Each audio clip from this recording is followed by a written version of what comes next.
Welcome to the First Read Ultimate Spider-Man podcast, where we break down Bendis' iconic run on Ultimate Spider-Man, issues 1 through 160 in Earth 1610. I'm Zach, and with me as always is John, we got him, Opat. John, Yep. How we doing? I'm doing pretty well. How about you? Doing a lot better. Oh, wow, that's right. Yeah, the listeners want to know, are we both healthy? Sort of. I've got a little bit of a cough still lingering, but other than that, I'm good. One of these weeks. Yeah, hopefully next week. Hopefully this is like even the last day of the cough. Yeah. Well, how's your weekend been? It's pretty good. Yesterday was my productive day. I cleaned out my gutters and raked my leaves and defrosted my deep freezer and swept and did dishes and laundry. My gosh. So today should be my fun day. Nice. Mine's the exact opposite. Oh no. Because I have to do 2 different assignments for my Marion, schooling. Oh no. I know. And one of them is the final for the year. So, or for the semester. So it's a big one. That's going to take all day probably once we get off this. So we can make this a really long episode and I'll just cut that off. You've got no problem delaying the inevitable. Yeah. Yeah. I mean, I am also going to have to edit this the same day we record, which will be kind of cumbersome, but whatever. And got to go to my nephew's birthday party. I don't know why their mom decided to, hold a birthday party on a Sunday in the fall as if there's not football on, but the nerve. I know. What does she think she's doing? Speaking of football, you mentioned this right before we started, that there's kind of an interesting situation here because we are, of course, the #1 sports comic book podcast, Yep. And we have the Colts game on that we're watching right now as we speak. Yeah, it's weird. We waited way too late to record this week, and the Colts are playing in Germany. We have recorded on Sundays before. Okay, it's rare. Okay. And the Colts are playing in Germany right now, so they're on at 9:30 in the morning. So this is the only time that I can remember that we've both kind of had the game up on mute while we're recording. Wow. It's a... I don't even know the word I'm looking for. It's like the sports solstice. It's the podcast Colts solstice. Yeah. Yeah, and the Colts... And it's Colts Patriots, which I was about to make a joke, who cares? Because nowadays the Colts and the Patriots are both trash. But holy moly, back in the day, this would have been literally the best game of the year. I think we would have had to push the recording. Yeah, we probably would have. Yeah. Because if it's in Indy, I would have been there. What does it say about society that we've gone in a little over 10 years from Peyton Manning versus Tom Brady to Mac Jones versus Gardner Minshew? Dude, I don't know. That's Gardner Minshew versus Mac Jones. Yeah. That's a shame. That's Kids today will never know. They really won't. They really won't. Dude, sometimes when I hear the kids talk about past sports people, Reggie Miller or things like that. Yeah. They just I'm this is, how do you guys not know this? This, and it's because they were all born in 2010. Jeez, that makes me feel old. I know, it's the most wild thing. I don't know if I've said this on the pod before, but I've actually been able to figure out, I think my earliest memory in life is actually watching the Pacers at Market Square Arena. Really? Because it would have been demolished when I was 3. But I can remember going to games there. My dad had season tickets, and I can remember my first game at the new field house and him explaining to me, they tore the other one down and built a new place. And I would have been 4 there. Wow. So you're telling me that your earliest memory is 3 years old or even earlier. It sounds ridiculous, but that sounds wild. It must be true though, because I can like remember specific. I can remember the parking garage. I can remember being tired when the games would end. I can remember who was it? Was it Antonio Davis that we had? Yeah, I guess my dad thought Antonio would be too hard of a name for me to learn, so he told me to call him Tony the Tiger. And I dead ass thought Tony the Tiger was down there on the court, and he was my favorite because of that. I guess one, I believe you. I do. My only point of skepticism is these could all be Conseco Fieldhouse memories. Also, how do you know it's Market Square Arena? I remember conceptualizing that it was a different place, and he had to explain that to me. That's fair. Wow. When was Conseco opened? Conseco, I think like 2000. I want to say it was maybe 2000 as well. So now it's Gainbridge Fieldhouse. The webheads aren't going to get this kind of stuff elsewhere, Zach. That's for sure. 2000 and broke ground in 97, opened in 99, November of 99. So basically 2000. Are you that much younger than me? How old are you? Born in January 96. Okay, that's pretty young. So, I would have been like 3 or 4. It sounds fake, but I swear I know what I remember. I believe it. Listeners, write in. When is your first memory? I don't know when mine is. I think 4 or 5. Do you know what it is? Dude.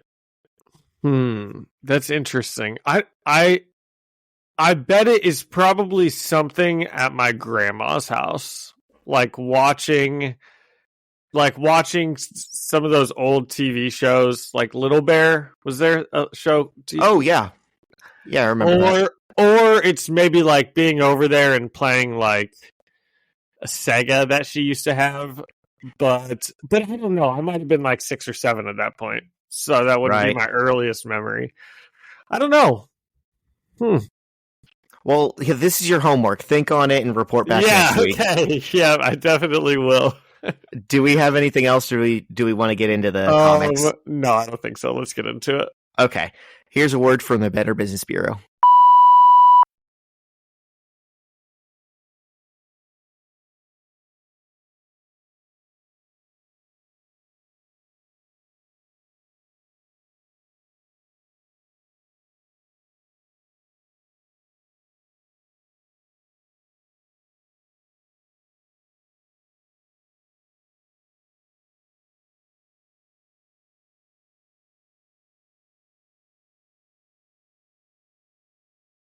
And we're back. We're back. These were some pretty long issues. Did you think that, Zach? Oh yeah. I'm not saying that like it's a bad thing, but I wouldn't be surprised if I took a lot of notes. It was strange. It's like, wow, that's the title of the issue. Oh my god, didn't even mean to do it. So we're 70 issues in, and it's like all of a sudden Bendis decided that he needed to do a lot more writing per issue. It's very, very strange. You know, it seemed like he had kind of settled into his groove of how much writing is actually in these. And then for this, it was like, I gotta cram a novel, dude. I gotta put so many words in here. Yeah. This first one definitely could have been a 2-part issue. I agree. But I'm not, we'll get into it. It's not a bad thing. If you have a lot to say. Yeah, exactly. If it's all, good stuff and I'm captivated, then that's not a bad thing. Like clearly reading a longer book. We like reading comics. It's just, I'm saying it's odd that it's like he changed his writing style for these 2 issues. Yeah. So this one is called Strange. And from last week, you might remember that the Ultimates are on the cover. And it's called Strange, as in like, so we're assuming it's like Stephen Strange. And it's the normal creative team: Bendis, Bagley, Hannah, Eliopoulos, and Smith. And it opens really nicely. Peter and MJ are all dressed up for their big fancy date. And it looks okay. At first, I thought MJ is just like rich because I thought they were like meeting at her house. Like, I don't know. For some reason, I was like, and then, but it looks like a pretty nice restaurant. It says Tavern on the Green. Do you know what that is? Oh, are they at like a country club? It's a Tavern on the Green. Yeah, I do see it up there now. Yeah, it's a famous restaurant in Central Park. Oh, really? Yeah. Not a golf country club? No, this is like a real place. It's very famous. That would be a phenomenal name for like a small restaurant at a golf course that's not trying to be like the nicest thing ever. Like if I ran a golf course, that's what I would call like the snack shop or something like that. That's where you get like your Kit Kat bars. Yes, exactly. That's funny. Okay, so they are all dressed up, they're looking nice, and they're just having a really good time walking into the restaurant. And MJ's like, nothing wrong with us getting dressed up and blowing all of our allowance on one fancy night.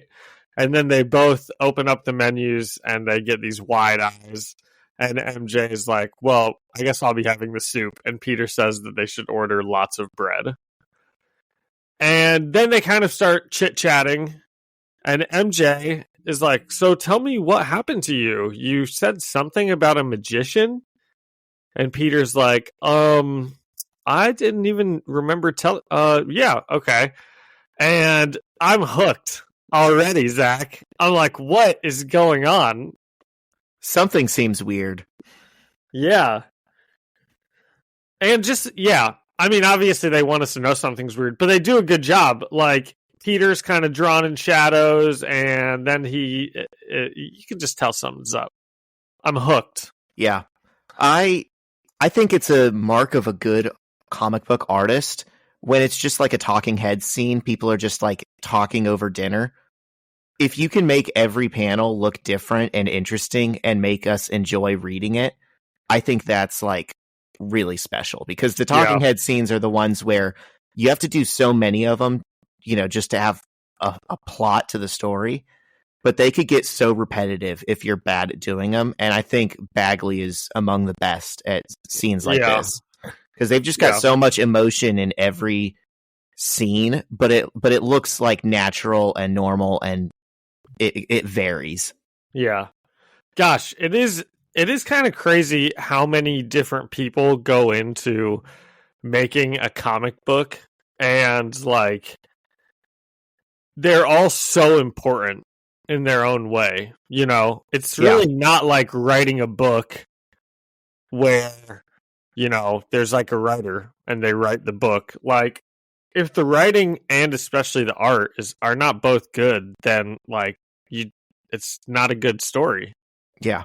We say this is Bendis's iconic run only because he's the constant. He's the one who stays from the beginning to the end. It's a group effort for sure. Yeah. So Peter launches into this tale telling MJ about how it all started, and it's all kind of told through his like memories. So we're kind of going back and like seeing stuff as he talks about it. And it starts with Peter sitting in class, and he notices Gwen's desk, and all of a sudden he starts feeling, like sad and responsible for her death, and he has to get up and leave.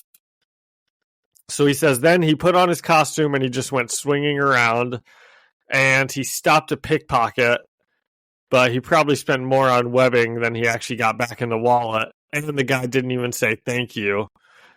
And he, it seems like he's just having a hard go of it lately.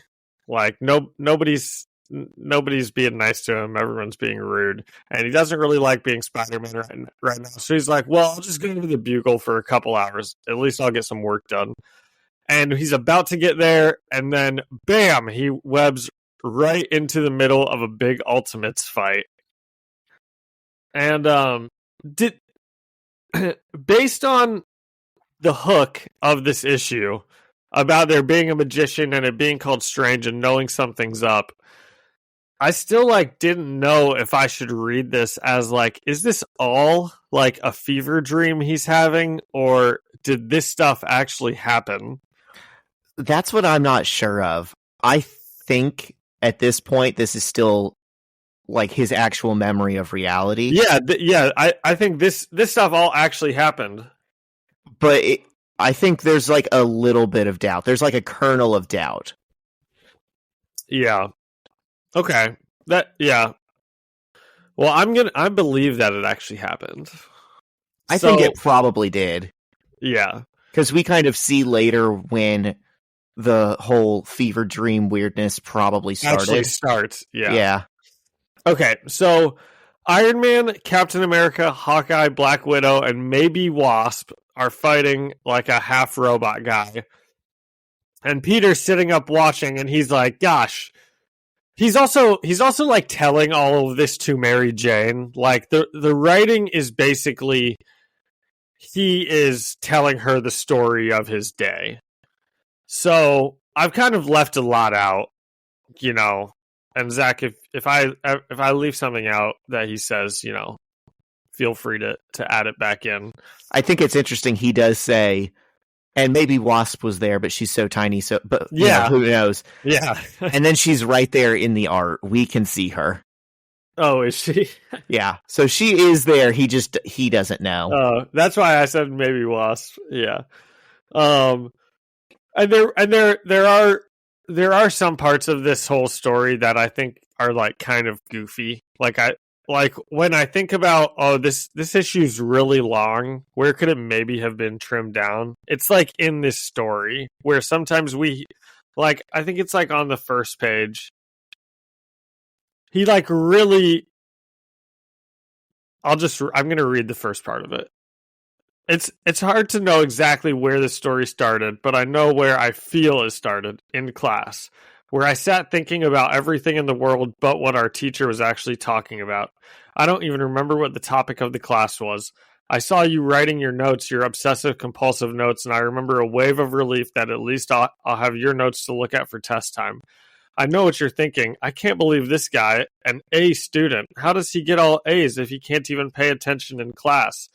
Well, see, I used to be able to pay attention in class. You see, it's just like, why are we reading all of this? Like this, I don't know. It's just too much for me. Do you think that? Yeah, it's like, this is part of what I'm saying. Bendis switched up his style for this issue. I mean, this is literally prose writing. This isn't like comic writing. This is like how you would structure a short story or a novel or something. Yeah, this isn't how I would expect Peter and Mary Jane to talk to each other either. Right. You know? It's a dialogue more than a conversation. Yeah. Or monologue, I guess. So Peter's sitting up there watching the Ultimates fight, and he's like, gosh, I usually don't like to get involved when I don't know what's going on. Which is that like Bendis having fun? Or is Peter actually trying to be better about not getting involved when he doesn't know what's going on? I think it's both, because he has a long history of jumping in and punching and asking questions later. Yeah. But he's like, Captain America was there, so I felt confident picking the side with Captain America. So he swings in and he kicks the robot guy in the back of the head, and he makes pretty easy work of him. And Peter walks up, and Iron Man's like, good to see you, kid. And then Spider-Man asks, what's the deal with this guy? And all the Ultimates kind of treat him like he's kind of like, I don't know, a little kid, not important. Cap's like, it's national security. And then Hawkeye just starts being a jerk to him. He tells Peter it wasn't very brave of him to knock the guy out from behind. And they couldn't knock him out. This is so stupid. That's the stupidest comment ever. Yeah. Especially coming from Hawkeye, who shoots arrows from 1,000,000 miles away at people. What is he supposed to do? Have a fair fight with like a cyborg terrorist guy? I mean, That's so stupid to be like, you should never take someone from surprise. It's not fair. So they're and Hawkeye's just like, I hate kids. Go back to prom or something like this. I don't even know. And so Peter is like, he's telling MJ, so if I was ticked off before about everyone being a jerk, I'm even more ticked off now. But you know what? I feel like this should still be like the best day of his life. Like swinging into the middle of the Ultimates fight, knocking the guy out, and then Tony Stark saying, "Good to see you, kid." I feel like that like overweigh any negative that possibly could happen. I mean, I can also see him being like peeved that he basically saved their asses, and Hawkeye this is how he thanks him. Yeah. He should be making fun of Hawkeye. Spider-Man's quick-witted. Hawkeye has so many things to make fun of him about. Exactly. Throw it right back. Yeah, yes. So Peter goes into the Bugle, and he is just sitting in his cubicle, like stewing about how everyone is such a jerk, and adults are just so angry all the time, and his job is working at this stupid newspaper full of angry adults just uploading angry headlines into the servers to make other people angry. And man, I felt that in my bones in that cubicle. Yeah. I was reading his little monologue about how cynical everyone is and how like angry the world is, and I'm like, yeah, he's cooking. Yeah. He's specifically talking about adults. He's like wondering like, okay, at what point does everyone start to suck like this? Yeah. And especially just sitting in a little office cubicle, stewing at work. That's what I really felt. Yeah. Oh man, I related to that so hard this week. Okay, so just then, Peter's stewing, and J. Jonah Jameson calls him into his office, and he's like, Peter, you're going out with Yerk on a lunch meeting, and it's to meet Doctor Strange. And Yerk says he doesn't want to go. This is just like a puff piece. And he and JJJ fight about it for a bit. And J. Jonah Jameson's like, you're going, and you're taking Parker with you. And this is the young Doctor Strange that they're going to, whose dad was the Doctor Strange that disappeared. So, Zach, can you give us a refresher on this? Because we've seen this before in an issue, but I don't fully remember what happened. Well, you just did a really good job of explaining it. So basically, the Doctor Strange that you would expect, he has like the same origin as in the movie, Master of the Mystic Arts, former surgeon, all that. He was like the original guy 20 years ago, and something happened. He like is in another dimension or something. They don't really know. Like some kind of spell went wrong, and he's just gone. They say he just randomly disappeared one day. Yes, and he had a son who doesn't know his dad. Never got to know him, but at some point figured out who his dad was and was like, okay, I'm going to follow in his footsteps. And so now that's the Doctor Strange we have around. He's like a 20-year-old dude he has got the same facial hair and everything, but he's like a novice. He's not a very good sorcerer yet. Okay. Good explanation. So what happened in the last issue? Do you remember? The last time we saw him, you mean? Yeah. Like, what was his and Peter's team up? What'd they do? I don't know. Some magic shit. I think okay. The only thing worth remembering from that issue was like that premise that this is the younger Doctor Strange. Okay. And something happens at the end of it where they wipe Peter's memory. So he doesn't remember their meeting. Apparently. I didn't remember it either. Neither did I. Maybe they wiped our memories too. There you go. Yeah. He's so bad at his magic, it extends to the reader. Oh, that's funny. So then we see through this like documentary that exactly what Zach just told us. The original Doctor Strange was pretty much like the origin of the movie, and then he randomly disappeared. And new Doc Strange now Zach said he's like a young sorcerer, but he's almost also like he's like a hack magician, and he kind of like cures rich people's chakras for money is kind of how they explain it. And which he is goes awesome. and he goes on talk shows and stuff. Yeah. So he's like Dr. Oz kind of. Is that Dr. Oz's deal? I don't know. I mean, that's like similar, right? Like he's like a hack doctor. Yeah. But no, I can dig it. You got to take advantage of rich people when you can, Zach. I think we can both agree on that. So, yep. Yurik and Peter go to Strange's house, which is just like the what's it called? The Sanctum Sanctorum. The Sanctum Sanctorum.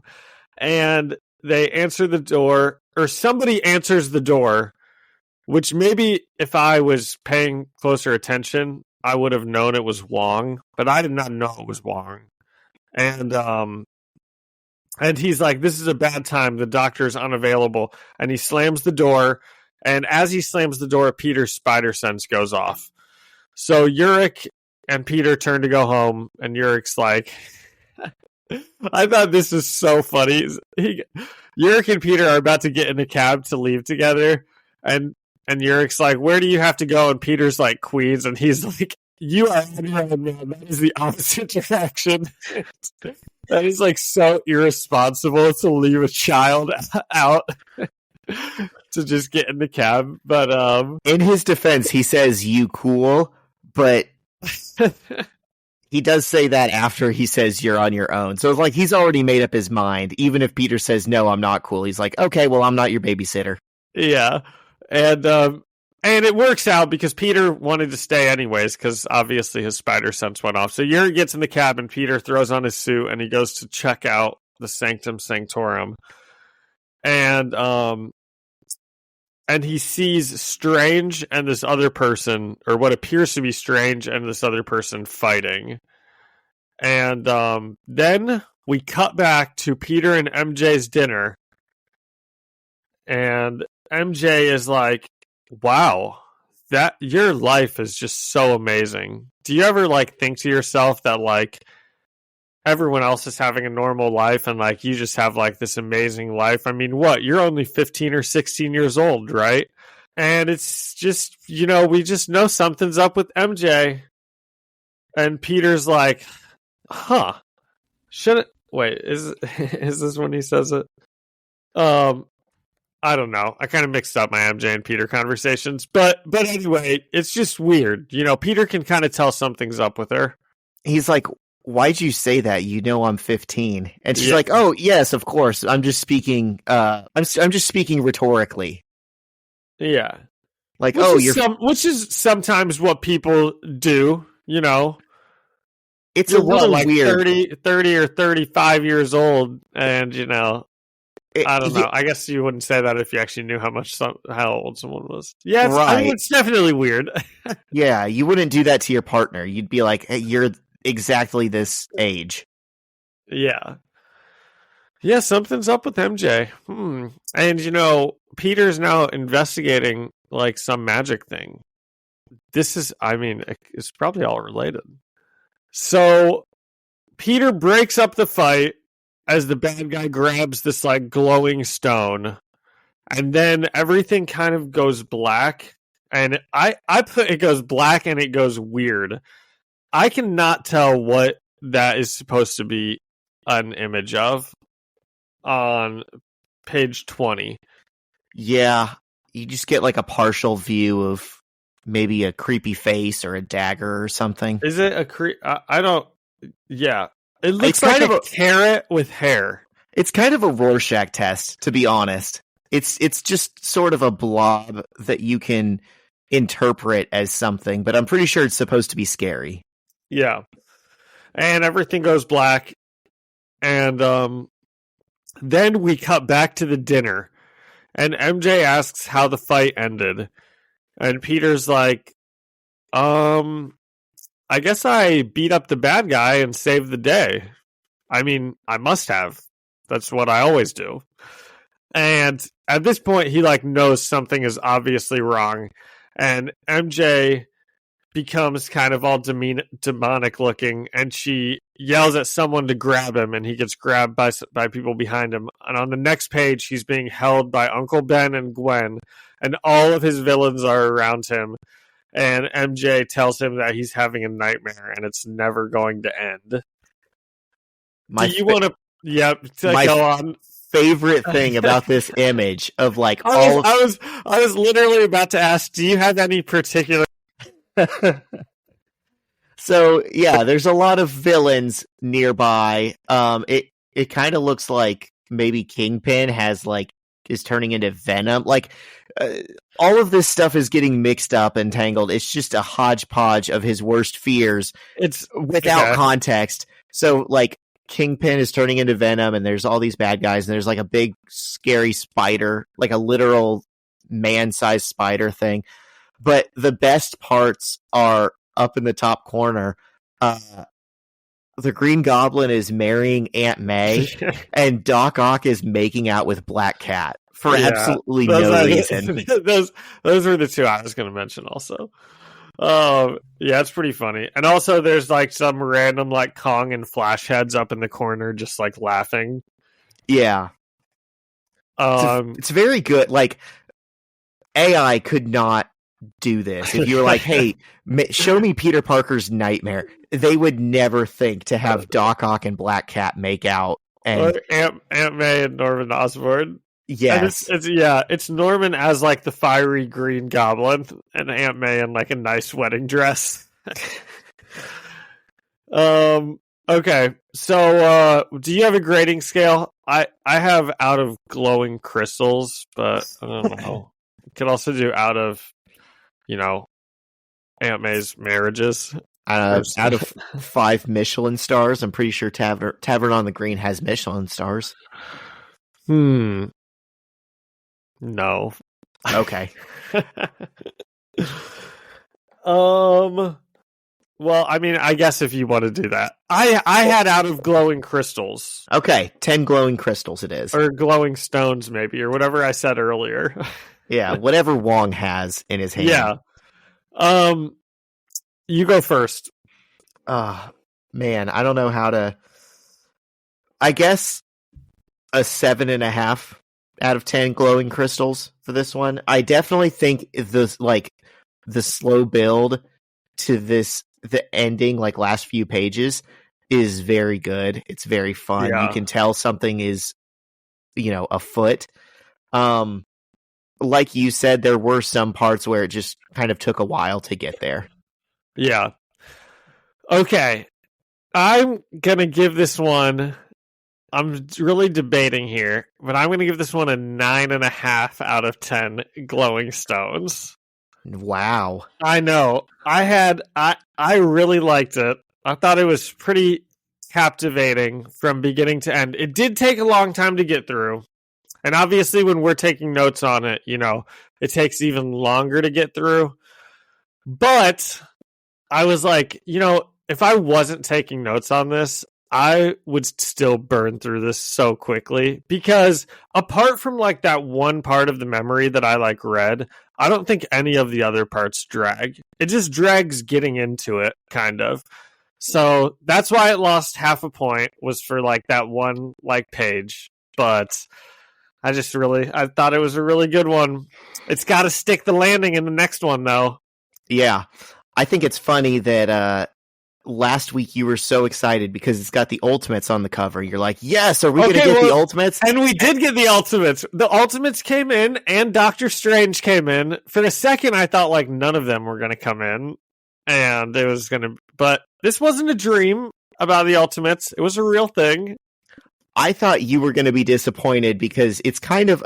They kind of do a bait and switch by putting them on the cover and then them being such an inconsequential bit of the story. I guess from the opening like 2 pages, you just know that this is going to be some like weird nightmarish like Doctor Strange story, So normally it would like stink if we knew that we were going to get there eventually, and then Peter keeps getting sidetracked by this stuff. But at least now he's getting like sidetracked by the ultimates. So they are kind of just like in the middle there, and maybe like a bait and switch. But I'm so interested about getting to Doctor Strange and finding out what's happening with this like dinner with MJ that I don't know. It's more like they were a good addition to the issue, I don't need the whole thing to be about them. I want to find out what's going on with Doctor Strange. I'm glad to hear that. I still think it's a weird choice that they put them on the cover, but I guess you got to sell comics somehow. Yeah, that's true. But it's got to stick the landing. Yep. All right. Do we have anything else, or are we ready to continue on? No, I'm ready to continue on. All right. So this is issue 71, Strange Part 2. Regular starting 5, and so the now on the cover, it's kind of weird. Now on the cover, Peter's like getting beaten up by other superheroes, like Wolverine's there attacking him, and Elektra, and is that the Hulk? I think that's the Green Goblin, and the Hulk is there too, and Carnage. Venom. Yeah, there's some villains also. But. The Lizard, Electro. Even the heroes are kind of like anti-heroes. Yeah, they are. Yeah, I just noticed that. It's not like Captain America's fighting him or whatever, but yeah, he's going through it. He's overwhelmed. And in the story, the young Doctor Strange wakes up to rain, and he looks up to see the window of his Sanctum Sanctorum broken. And then he looks down to see Spider-Man unconscious on the ground. And he turns around to find Wong unconscious and with webbing around his mouth. And he wakes Wong up and he asks him, by the hoary host of whatchamacallit, what happened? What's going on? And Strange uses a spell to remove the webbing from Wong's mouth, but apparently it's too strong, and he also deletes Wong's shirt and reveals that he has pierced nipples. I didn't even notice that. Yeah, that was a very intentional choice that they made. And they start talking about Spider-Man, and Wong tells Strange he crashed through the window and attacked him, but Wong doesn't know why. And then Wong removes Peter's mask because he says his breathing is shallow. And I thought this was funny. Strange reminds him of the last time that Peter was there, and that he probably won't like having his mask removed again. But Wong... Did that happen last time, yes, you think? It did. Remember that he was like, oh no, now you know I'm Peter Parker. And they were like, no, we didn't. We just saw your face. That's right. Was that kind of a, like, interesting art style? Was that issue? Yeah, wasn't it? It was different. It wasn't like as different as Mifud or Sienkiewicz, but no, it was still like good. No, I know it wasn't like Mifud. It was still good. Yeah, I do remember thinking it was a little wonky though. And Wong basically says he doesn't care because he's trying to save Peter's life, so he's going to take his mask off. And he asks Stephen what the last thing he remembers is, and Strange says that they were meditating. And Wong reminds him that if he doesn't create an astral defense spell before he meditates, he's vulnerable to being possessed. As we all know, John. Yeah. That's kind of a rookie mistake that he would make here. Yeah. I'm not even a sorcerer, and of course, every time I meditate, I have to put up my astral defenses. Yeah. And he says that's what happened, and Strange was being held against his will in a dream state. And when Peter came in, he saw Wong trying to wake Strange, and probably attacked Wong thinking he was helping Strange. And Strange says he was having a horrible nightmare that his mother was trying to kill him. And Wong says the dream seems to have released its hold on him and is now latched on to Peter. Probably the only part of this, like run that I don't really like the plot of it is that the whole thing kicks off with Strange like just forgetting to do something that seems like it should be like an automatic thing. Right. You know, it's like locking the door when you leave the house. Yeah. Almost. So, you know, convenience, but that's okay. They needed something to like kickstart everything. And it also characterizes that he's still a novice. Yeah, that's true. But I agree. This seems like something that was taught to him on day one of wizard school. Yeah. When you do an astral projection, you have to do this. Remember, kids, we're going to say it all throughout the rest of the pod. Put up your defenses before you astral project. Yeah. So, meanwhile, in Peter's nightmare, he's being attacked by all of his enemies, and he falls off a building and lands in the picnic in the park from the videotape he gave to Eddie Brock. John, do you remember that videotape? Yes, I do remember that videotape. You know I kind of mentioned it on the cover that like Wolverine and the Hulk are here, but it is kind of interesting that means that's how Peter sees those characters like as villains, you know? Yeah, that's true. So I don't know. At least that's good in the world. They're seen as villains. They're not supposed to be the heroes. Yeah, he knows better than to like look up to these guys. Yeah, exactly. That's very good, actually. And so he's in the picnic scene that we've seen now many times, and it starts out like normal, but one by one everyone decays until it's just Peter surrounded by dead bodies, and the only other person left alive is Eddie Brock. And Eddie starts taunting Peter, and he runs away. Okay, here's something for you. So when Peter falls into this memory, he's in blue shorts with a red shirt, and the red shirt happens to even have like the Spider-Man logo on it. I'm sure that's not. We didn't get him because it's not like a exact recreation, but I wonder what he was wearing in that memory. I bet he probably was wearing like blue and red or something, but surely not a Spider-Man shirt. Yeah, that's a good catch. Is it? I mean, it's an interesting little detail. They clearly put that in there on purpose. And I'm realizing in the other pages that shirt that kind of abstractly looks like his uniform or outfit or whatever, it kind of morphs into it. Yeah, like as he gets, that's probably what it really is. He's just like a kid, so they're putting him in like a t-shirt and shorts version, you know. Yeah, and then he gets a little older, and I don't know.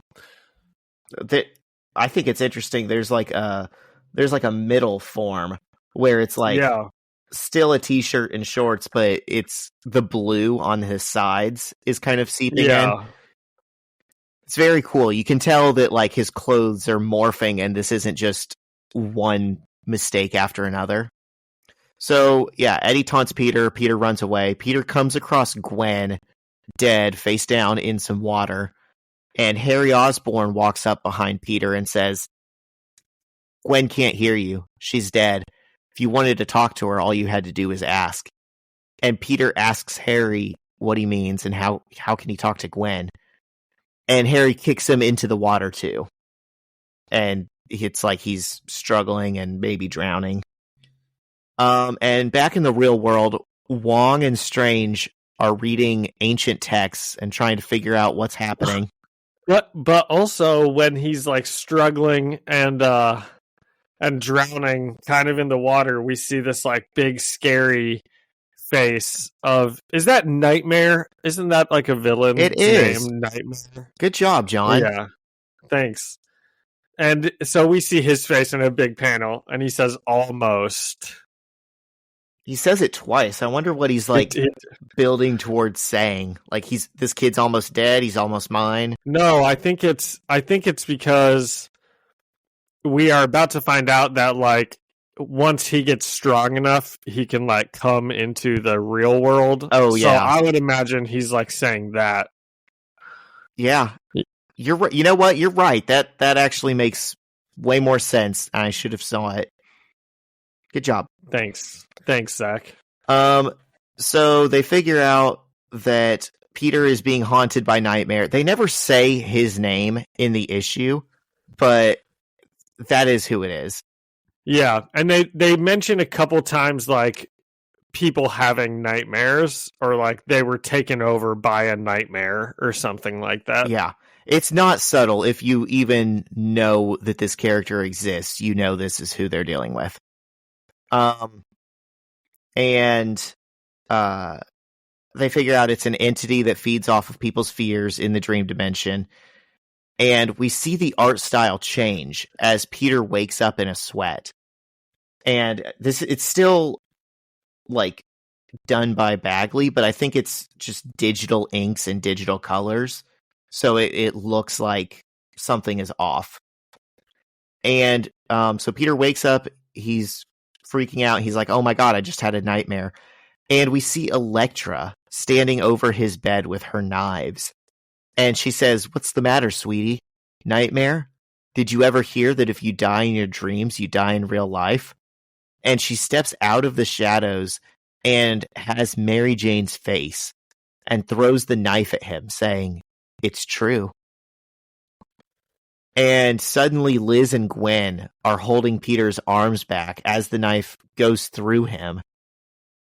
And MJ sits in his lap, but they're also...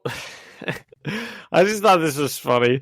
I'm sure you noticed it also, but Liz and... Who is it? Liz and who? Gwen? Yes. Liz and Gwen are like holding him back, but they're also in like very like skimpy underwear. So even in this like nightmare or something, that I don't know. That is funny. Think that's kind of funny. Yes. That seems like they wouldn't be dressed like that in a nightmare. Right. Well, I almost feel like, I mean, it's clearly not supposed to be sexy, like not even to Peter. I think it's just the absurdity of it kind of highlights that it's a dream. Yeah. It's pretty absurd. Yes. So Peter sits in his lap. They're still holding him back, but now she's wearing the black cat costume, which I thought was fun because obviously they didn't know this at the time, but yeah, that's kind of like what she does in the Mary Jane Black Cat Beyond. Yeah, we just like, that's what I was thinking. I was like, this is kind of like the episode or the issue that we were at. Yeah, what a happy coincidence. And she says, I'm going to have to kill you, Peter, because if I don't, you'll kill me. You know you're going to kill me. Of course you will. I will die just because I know you. In fact, let's start a pool. Who says I die before Aunt May? And suddenly they're in the offices of the Daily Bugle, and Ben, Robbie, and Jonah are debating on which one will die first because of Peter, Mary Jane, or May. And it's really fun. It's fun. Yes, it is. I was like, this is perfect. This is like exactly what would be happening with J. Jonah Jameson in The Office. Yeah, I mean, it's fun storytelling, but I mean, I almost got a little anxious watching it. You know, it's always interesting. It's like, this is how my actual dreams take place, you know, like a setting will just randomly change or a person will just randomly change. And you can't really explain that or like show that very well in most, you know, fiction. This actually feels like a nightmare. Yeah. Yeah, it does. I don't remember my dreams very much. Really? Do you? Yeah, I mean, you can train yourself to remember your dreams and then control them. I'm serious. I did that. What? You can like teach yourself to lucid dream. The internet will show you how. Oh, well, if the internet can show me how to do it. Well, but I'm telling you, it actually works because I've done it. Huh. Interesting. So what? So now you can control your dreams? Are you just like going to theme parks every night? Okay, I used to do it and I kind of got out of practice of it, but sometimes I'll still realize that something's a dream and I'm like, okay, I'm not actually in danger. I'm not actually scared. And it'll like chill out a little bit, but it's not like me consciously controlling every aspect of it. Huh. Wow. So how can I train myself to remember my dreams more? I'm asleep. Yeah, Zach. No, so it's what you do consciously, and then you just get yourself in the habit. Like you ask yourself, It sounds dumb, but you ask yourself, like, is this real life right now? If this were a dream, what would be the tells? Like, is anything around me kind of dreamlike? And the answer is always going to be like, no, I'm awake. I know I'm awake. Everything is pretty consistent. This is what the waking world feels like. But then when you're in a dream, what if this is a dream? What if this is one of the nightmares? How many levels are we in? This is Inception. 1 minute here equals like 5 hours in the real world. No, but so you keep doing that, and you kind of try to notice like what are the aspects of a dream so you can recognize it. And then if you do realize you're in a dream, you just kind of stay calm and you're like, okay, cool, I am in a dream. Next step, what do I do now that I have that information? I can kind of control where I want this to go a little bit. And then once you wake up, like as soon as you wake up, sounds sexy. You keep a dream journal. Wow. Well, that's interesting. And I'm pretty sure there's like other stuff like diet, like you can eat certain things. You know how like they say like do you have food like gives you weird dreams? Do you have like a dream or a nightmare that is like recurring? Like, do you ever have like kind of the same dream, like not every night, but just like consistently? It comes back. I have before. I think that happened more when I was like a kid. Yeah, me too.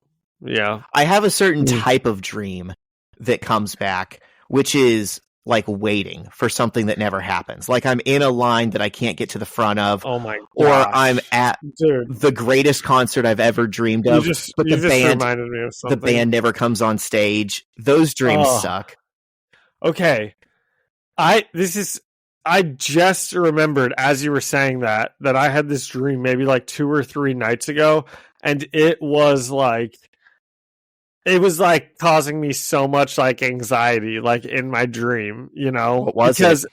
I don't fully remember, but it was something like not important. Like I was just like out playing golf or something, but just because of what was happening, it was the same thing. It was like always my shot, and I like needed to shoot.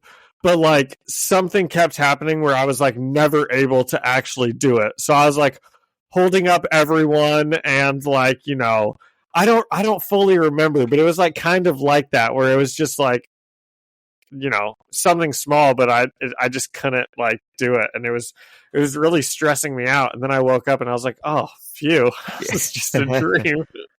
Yeah, those gotta mean something. I feel like there's some significance to like the waiting dreams. Well, I used to have dreams sometimes that my teeth would fall out, and that's like a very stereotypical dream. That's like fear of like getting older or something like that, I think, or like, I don't know. That like means something, that like a lot of people get that dream, I guess. Have you ever had that? I've heard of that dream, but I've never had it myself. It sounds awful. Yeah. Wow, man. Yeah, that's why this villain is I don't know. I hope we see a lot of him, because it's interesting. It is interesting. It definitely feels like the most out of Spider-Man's wheelhouse that we've gotten this whole series. Like, he does street level stuff. He can punch people. He doesn't deal with things like this that are kind of supernatural. Yeah. Even, you know, in this issue, he's kind of a passive participant. He's just a kid having a dream. The fact that he's Spider-Man is just a coincidence. Yeah. It doesn't help him. So they're at the Daily Bugle office. They're arguing about who's going to die first. And then a robot crashes through the window and grabs Peter by his neck. And someone from off page says, "Let him go."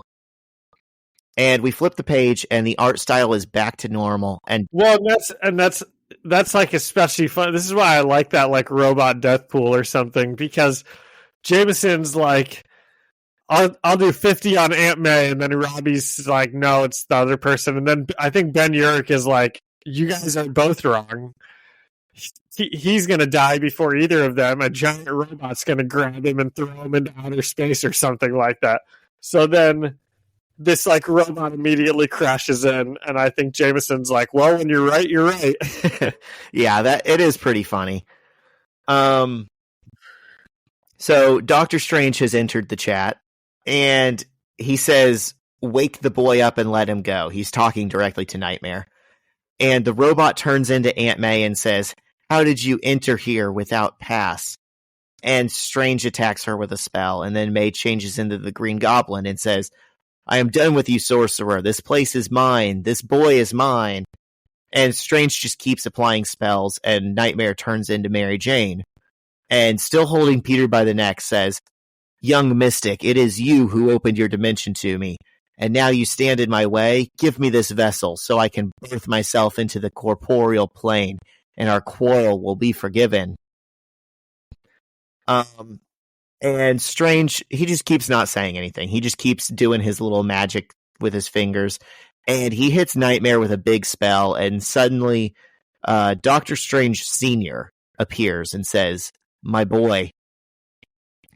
And the elder Doctor Strange immediately attacks the young Doctor Strange, saying, this is my domain, the arrogance of you. This is your doing, sorcerer. And the young, real Doctor Strange parries the attack and says, you shouldn't have used the image of my father like that. All you did was make me angry. And he apparently defeats Nightmare with a big spell, and he and Peter wake up, and Strange says... I thought that was a really good fight between Doctor Strange and Nightmare. I was like pretty worried. I thought he was going to lose. Nightmare seemed pretty like intimidating. I typed out a word or something, but like intimidating and like scary and competent, you know? Yeah. And it's beautifully drawn. If it feels like I'm kind of rushing through it, it's because it's just random mystic stuff that doesn't really exist and that we can't really understand. So it looks cool, but I don't know exactly how he beat him. He just kind of did. He just uses magic.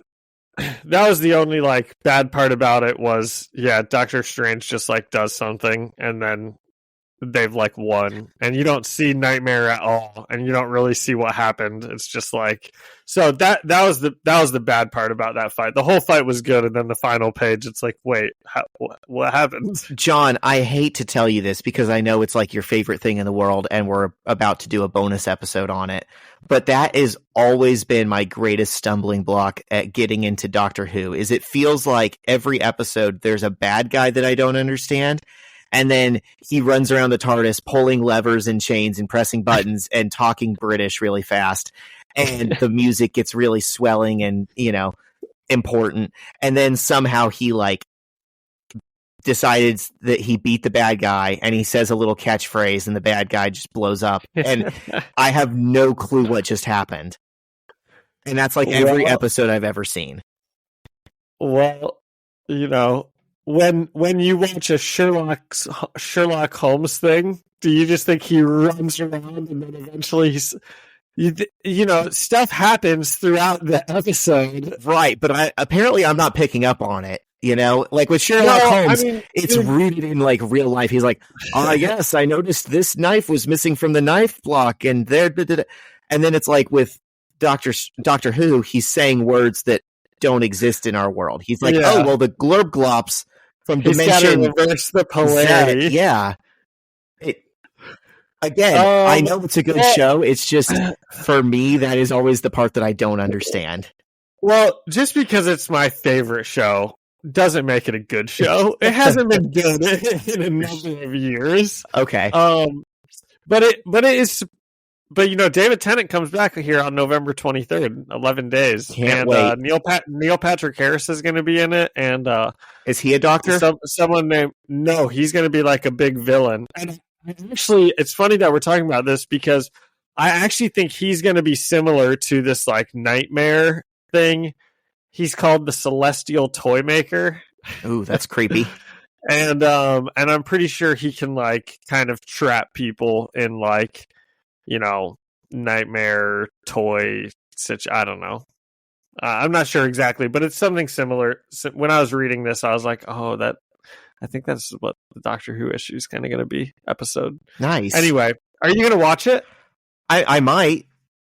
Wow. What streaming is it on? Do I need like the British thing? You need a VPN so you can go to BBC iPlayer and pretend like you are from the UK, which is free if you're in the UK. Alyssa might know how to do that. I'll ask her. Do you have a VPN? I don't know. Then you probably don't. I'm so bad. She might have one though. Well, I don't. I think I have one that you can borrow. Yeah, I'm sure it's also probably on like some sites that are free but are going to give me a virus. It probably is. Yeah, but yeah, that's how I'm watching the Colts game right now. Oh, for real? I've got an antenna with just like the local stations because all I ever watch on TV is sports. Where were we? Dude, got a little sidetracked. Yeah, my bad. ADHD'd hard. So yeah, he Doctor Strange defeats Nightmare and he says he overpowered and banished him, so he's gone for now. I like that they leave the door open in case they want to use him ever again. They can just say he came back. That's what I was hoping that we would see more of him in this run that we're doing, but I was also thinking that this is potentially just like setting up for a Doctor Strange storyline. You know, like Nightmare might come back, but it's not going to be with Spider-Man. It's going to be with Doctor Strange. Yeah, I'm guessing. I think they're just keeping their options open, which is smart. Yeah. And Peter wakes up and he's alarmed and he starts asking Strange how he knows him. And Strange says, "You've been here before, but I cast a memory spell on you, so you might not. You might be having a sense of deja vu." And Peter freaks out and jumps out the window. And Doctor Strange remarks that Peter left his mask. And he and Wong start talking about how they should probably fix that window. And when Peter gets back home, he's still being haunted by his memories of the nightmares he experienced. And he remembers seeing Aunt May dead and Mary Jane dressed as Elektra, saying he's going to kill her. And we hear it's raining and it's night and it's dark and he's like in the fetal position in his basement. And we hear a knock at the cellar door and someone calls Peter's name. And Mary Jane is outside and says, "Peter, it's Mary. Sweetie, it's me. I'm alone." And she's standing out there in the rain, dressed up nice, but Peter never moves to get up or let her in. And instead, he just relives his nightmare of her telling him that he's going to get her killed. And Mary Jane just stands out in the rain, sadly, and just says to herself, "But tonight was supposed to be our fancy date." Sad. So sad. I'll tell you what, Nightmare as a villain was pretty villainous. Yes. I think. You know, like as far as powers go, you know, that psychological torment is is pretty bad. That's worse than just getting like punched up a bit. Yeah, for sure. Because again, your spider powers don't do anything. Basically, when you're fighting Nightmare, all you can do is just wait for like Doctor Strange or someone with like a mental power to come help you. Yeah. Yeah, like I it does make me wonder, so if Peter never showed up, eventually Wong probably would have saved Doctor Strange and none of this would have happened, or you know. Well, he knocked Wong out. So if Peter never showed up. Oh yeah, because he broke the window and then the rain woke Strange up. Is that what you're saying? So Strange was under the spell, like the nightmare thing. Yeah. Wong was trying to wake him up. Yep. Peter jumped in thinking that they were fighting and knocked Wong out. And then the nightmare like jumped to Peter from Strange. Yeah. Seems like that's what happened. So you're saying if Peter never got there, would Strange have just been like toast, or would Wong have been able to save him? Probably Wong I would have think saved him. Wong would have saved him, or he would have. So Peter jumped in not knowing what's going on and screwed everything up again, which he just told MJ he was going to try not to do anymore. Yeah, he's like, oh, well, I feel confident getting into this situation because Captain America's on that side. And then literally the same day, he's like, I don't know what's going on here, but I'm going to jump in. That's really funny, actually. Yeah. I didn't notice that. If he hadn't have done that, they would be on their date right now having a great time, and Doctor Strange still would have gotten saved. Yeah. Yeah, and Peter wouldn't have all of this like trauma that he has to work through. Yeah. Oh, he was like already messed up about Gwen dying, and he's like, oh, what should I do? I'll go Spider-Man around. That'll clear my head. And then he gets wrapped up in all this. Poor guy. So yeah, I know. I was thinking that, like, man, he's really having a hard go of it. He never has an easy go of it. Can we just get some fun episodes, some fun issues? Yeah. Maybe he, like, I don't know. Maybe he beats up Magneto or something.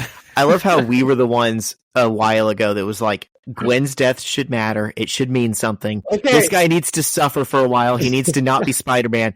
And now we're already, like, give us some fun again. I knew yesterday when I was reading these, I knew that you were going to say something like that, because I was like, he needs to take time. But dude, it's been so long at this point. It's been like a month.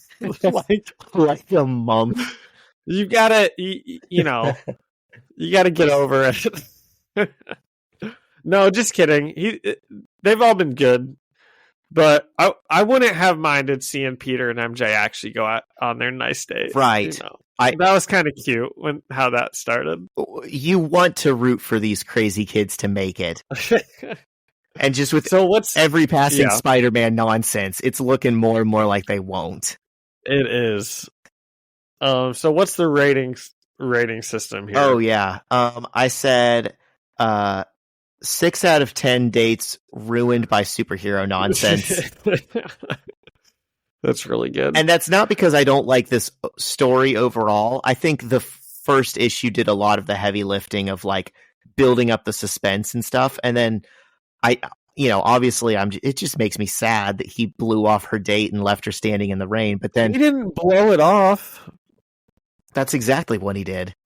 No, he was like trapped in a never-ending nightmare. No, he was out of it. Got rescued. But he got rescued and just ran straight home and sat there. And the way I see it is, he got rescued, went straight home, and then like less than 5 minutes later, like MJ showed up. Like the date had already been passed. Oh, I thought she was going over to his house so they could leave for the date. Oh, let me look again. I see what you're saying. I don't know that it definitively says. It doesn't. I figured that the date should have already happened. But you're right. She could be coming over to like pick him up. Yeah. See, that's why I was kind of blaming him, because I was like, dude, I know you just had a rough day, but get up, go open the door for your girlfriend and just go have dinner with her, or at least explain why you can't. He's going to kill her. He thinks that because a nightmare told him. A nightmare also told him the Green Goblin was going to marry Aunt May. You don't see him worrying about that. That's actually, that's a good point. Yeah. But anything that happened, you could just like look at that and be like, that's right, it was just a dream. But yeah, it felt like a lot of this issue was explaining the metaphysics of like how the dream state works and what Doctor Strange has to do whenever he meditates, and then it's stuff that doesn't make sense, and then the resolution is stuff that also doesn't make sense. It's just hand magic. So that was hard for me. I would have liked to have seen just one more page of like whatever Doctor Strange did to Nightmare. Just like give me an image of Nightmare getting hit by something and like disappearing. Like it's not that hard to But it seemed like that ended pretty quickly, especially for how, like, I know I said, like, competent, but, like, he seemed like a real threat that was, like, totally in control of, like, and then he was just, like, gone. So I'm going to deduct a point for that, but I really like this one also. So I'm going to give this one a 9 out of 10. Nice. Dates screwed up by superhero nonsense. Yeah, I thought both of these were really, really good. That's why I don't really care that it's a lot of writing and a lot of reading if it's good. Yeah. And it doesn't seem like it takes forever to do. I am looking back now as we talk on some of these panels of Doctor Strange fighting Nightmare.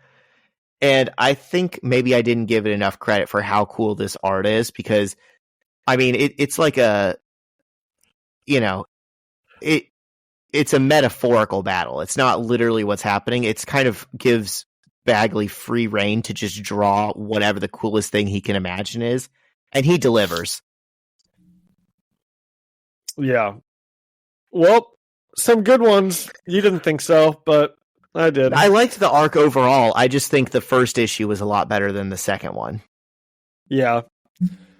You got anything else on them? I don't. So next week we're going to be in Ultimate Spider-Man issues 72 and 73. You want to give us a tease? Hobgoblin. Oh, that's right. I saw that. That's what it's called. Oh my gosh. If one of Peter's friends turns into Hobgoblin after all this stuff he's going through, I mean, he's just going to die. Like, he needs a break. He needs something good to come his way. He needs a win. Yeah. Yeah, he needs like a little team up with Iron Man. That'd be fun. Yeah. Yeah, this is actually, it's going to be, it says part 1 and 2 of 6. So I think this is like our next 3 episodes. Okay. It's Hobgoblin stuff. Nice. Okay, well, what else do we have? I feel like we might have a couple extra little somethings to talk about today. Ooh, I've got something. Okay, go on. You'd be so proud of me. I already know all of Gen V since the last time we recorded. What'd you think of it? Dude, I think I might like it better than the boys. The only thing... It's really good. I didn't love the ending a super lot, because I liked Kate as a character, like, up till that point, and then she kind of gets character assassinated by the end. And it's like, it's going to be hard to... Yeah, she really, like, goes off the deep... Well, I guess spoilers for the boys here for Gen V. Yeah. But yeah, she kind of goes off the deep end there in the last issue. Yeah. It's going to be hard to recreate the character dynamics that I liked from season 1 when they do season 2. Because, like, there's no way any of them are messing with her anymore. Oh, no way. I think there's, like, a chance that her and Sam are going to get put into the 7. Yeah. Because don't they need, like, 3 people for the 7? Well, I could see them being cynical enough. Spoilers. Her powers, it doesn't seem like it's just regular touch. It's like touch from her hands. Like, yeah, and she lost a hand. One. I could see them being cynical enough to say, yeah, we're going to, like, use them for our story for, like, that college. Like, oh yeah, they saved Godolkin University, but they're not actually planning on using her moving forward. Yeah, that's true. And I also don't see them wanting to deal with Sam, because... Okay, so I was reading this theory that Sam could maybe be the new Black Noir, because she, like, turned off his emotions or something. Oh yeah. And there are parallels there. Yeah. So I don't know. I would say it's more likely that maybe he is in the 7 versus her. Yeah. But yeah, it was pretty good seeing Homelander show up. Man, he causes anxiety just whenever he's on screen. Oh yeah. Yeah, and I'm interested to find out how Marie survived that. Yeah. There's just a lot of interesting she's just stuff. strong enough that she can. I don't know. Like, some people can just, She's built different. Yeah, she's just built different. I don't know. There's just a lot like still left for them to mine and explore, and I think it's one of the few like spin-off shows that probably is going to make The Boys better. Definitely. I don't even think the point of Gen V is that it's like a school show. Like I think the school is just where it happens to be set. I feel like the whole like thesis for The Boys is, in this world, superheroes make life worse for regular people. And then the whole thesis for Gen V is, but also the superheroes are oftentimes like victims themselves of VOD. Yeah. And it's like, you need that like counterbalance, to really just reaffirm that like the corporation is the bad guy in this universe. Yeah, exactly. Not also the superheroes or the people. And also probably our universe. Yeah. And then, gosh, I'm just trying to think. I just can't wait for The Boys to come back. Yeah. Because now Victoria Newman has like the virus, and yeah. Like what's going to happen with that? There's just so many interesting routes they can take. Yeah, unfortunately, it takes forever for shows to come back on nowadays. It's like 2 years in between seasons. But when is The Boys coming back? I don't even think it's like set yet. Oh, for real? Boys season 4. I must be dumb. I kind of thought it was coming soon. No. Oh, well, that's a shame. I know. Too long. Yeah. Shows used to come back every year. Do you think that's because of streaming, or do you think it's like, what is that?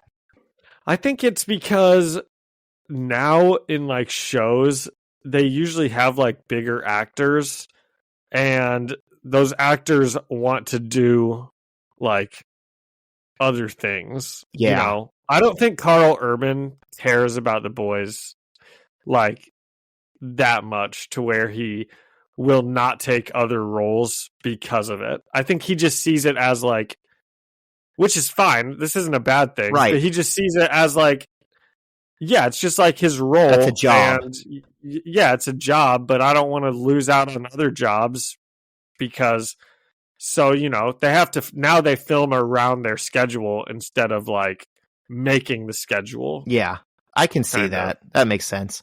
I always had that sense for Andrew Lincoln in The Walking Dead.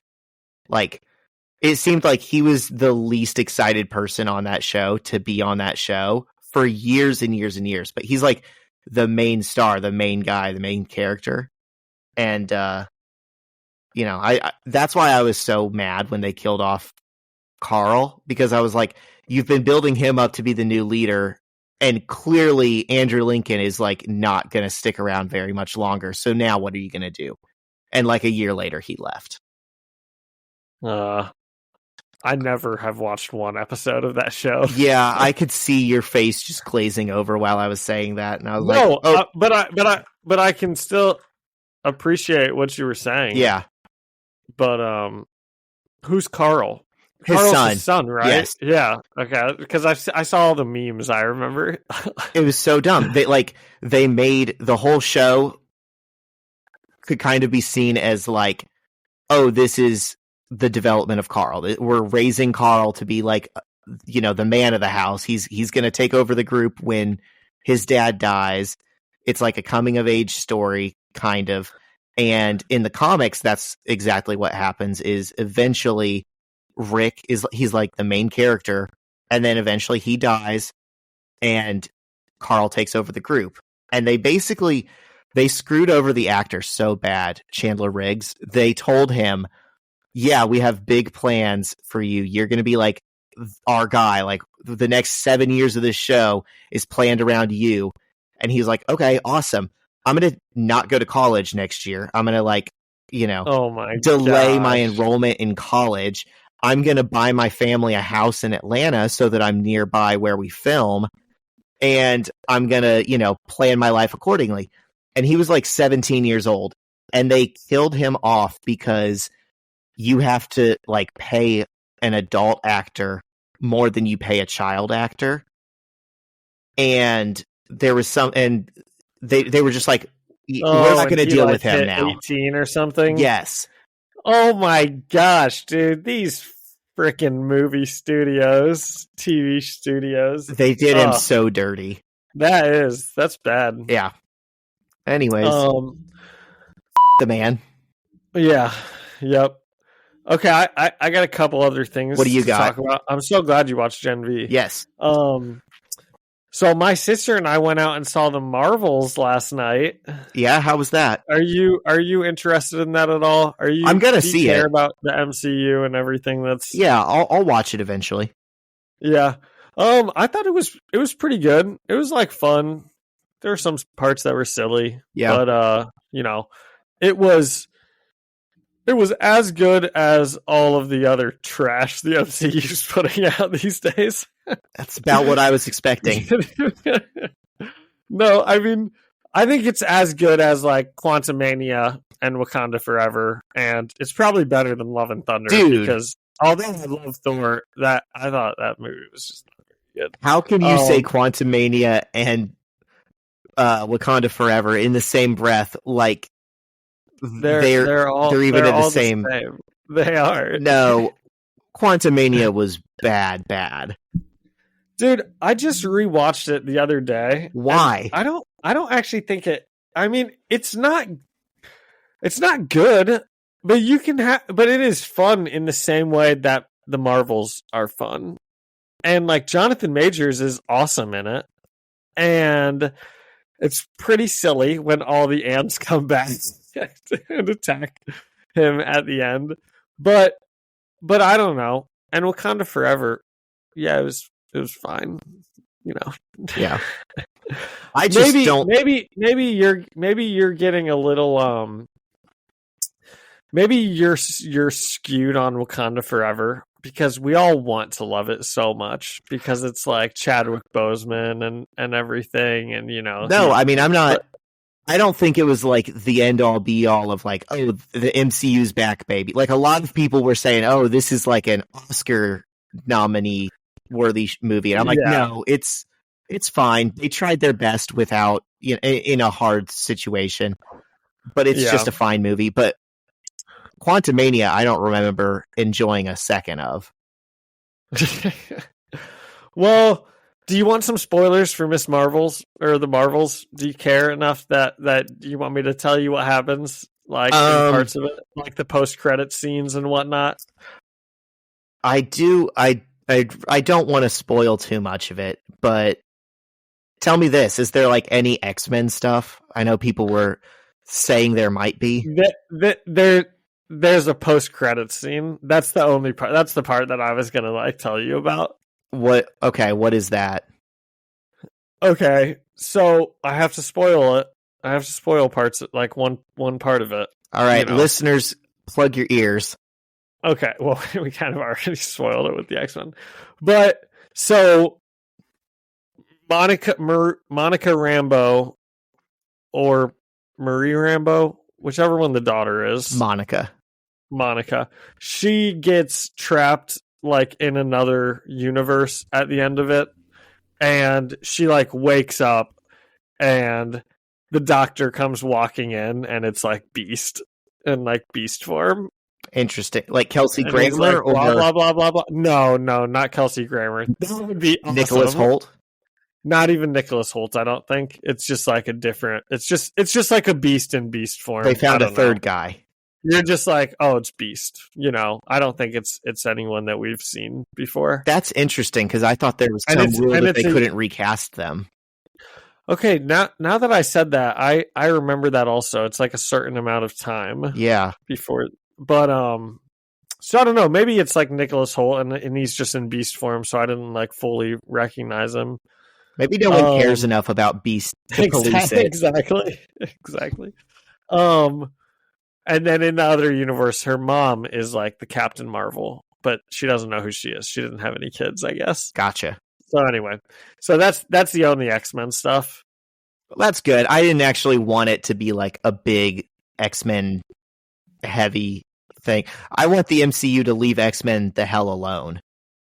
because they're about to ruin the comics. Basically, they're killing off the best era of X-Men of my lifetime because they have to create comics that are more recognizable to general audiences for when they start doing the MCU stuff. So they're just Deadpool and Wolverine are going to come back. Yeah, I don't care about that as much as I care about Krakoa lasting. Okay. Yeah, and I don't know what that is. So yeah. Okay, I got one more thing. All right, what's up to talk about? Do you know the movie or the comic graphic novel run V for Vendetta? Yeah, I love it. Yeah, did you know that last Sunday, was the 5th of November? I did. That's actually my nephew's birthday that I'm going to celebrate today. You and your nephew should watch V for Vendetta every year on his birthday. He's a toddler, so it might wait a little bit, but I would be down for that eventually. That is such a good movie. It is. It's insane. It's just so good. I've been meaning to, there's like a comic book store near the school, and I've been meaning to stop in during one of my preps and see if they have like the graphic novel run of that. Yeah. It's Alan Moore. It's just one graphic novel. I know. It's Alan Moore, and I'm pretty sure it's also Alan Moore like notoriously like hates every like movie or TV show that's ever done of any of his like comics. Yep. And I'm pretty sure he doesn't hate this one. Oh, I didn't know that. It's like I think it's like the only one. So that's how you know it's good. I remember like famously the Justice League cartoon adapted one of his stories, and he was like, yeah, that was kind of good. He liked a children's cartoon version better than like, these big budget movies. I'm trying to see Alan Moore and V for Vendetta, but I'm pretty sure he, it's such a good one. How could you not like it? Natalie Portman's in it. Yeah, she is. She's great. No movie with Natalie Portman can be that bad. That's the saving grace for Thor: Love and Thunder. When you were acting like that's worse than Quantumania, it's at least got Natalie Portman in it. You can't say that about Quantumania. That's true. The only good things about Thor: Love and Thunder are the actors who play the characters in the movie. Yes. Have you seen, this cracked me up, the end scene of it where it's like him and his new adopted daughter grab their hammers and like go outside. Someone said that looks like a PlayStation commercial. That's funny. If you go back and watch the scene, you'll laugh at that because there's no other, you can't unsee it once you see it. Yeah. We watched Captain Marvel yesterday before we went and saw the movie, and the scenes of Coulson, because they de-age Samuel L. Jackson and the actor who plays Coulson for that movie. And Samuel L. Jackson, you can tell like that's where the bulk of the money went. And the scenes with Coulson where he's just like standing there talking, that's what they look like also. It's like this is a cutscene from a video game, like this character talking. So it's pretty funny. Weird stuff's been happening down by the docks. You should go and check that out. Here, take this key. It might help you. All right, we got anything else? I don't think so. I don't think that we do. All right, you want to take us out? Yep.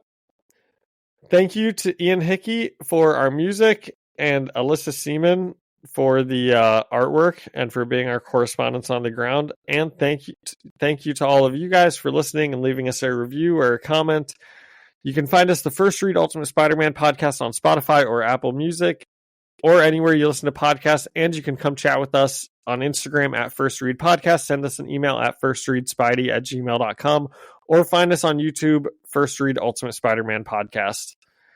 See you next week. See ya.